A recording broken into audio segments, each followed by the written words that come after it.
Sasa by the way, wallahi umesemaje twende hivyo kijana ama unatakaje? By the way, always twende hivyo kijana. Sasa unajua je masaa pia. So itabidi tu tutulie hapo. Sio hata ni late. Wewe mapenzi mpeleke kwa nyumba. Mnasikia? Mapenzi mpeleke nini mnafanya hapa kwa hii kona? Ni mimi hamna kazi ya kufanya. Madam. Hauna kazi ya kufanya? Na kazi ya kufanya. Unaletwa kwa hapa kwa nini kwa maukuta kufanya nini? Mkubwa sijamleta hapa, hata tulikuwa tunaenda ni ile hata anamuuliza rada ni gani. Nimemuuliza rada kufanya nini? Tuingie hivi. Kuingia wapi? Hivi. Acha ujinga. Mkubwa kuingia nini? Wewe usinishike madam. Lakini wewe unajua pia uko na makosa. Mbona unakubali kuletwa hapa na mwanaume hapa kwa nini? Kwa maukuta hapa? Aki afande. Huwezi peleka demo yako hata mahali. Ndampeleka twende. Peleka wapi? Wewe twende hivi. Afande cheza chini. Si unajua? Nicheze chini nini? Wewe ameshikwa.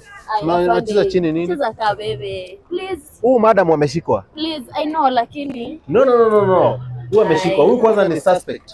Nimekuwa nikimtafuta. Afande kwani uoni? Uoni nini? Sawa, wewe enda toka hapa. Toka hapa wewe. Wewe nakwambia uko nani? Uko aje? Twende hivi. Wewe ni nani kwako? Alikuwa rafiki. Kama si wewe. Kama toka hapa pia wewe enda. Wewe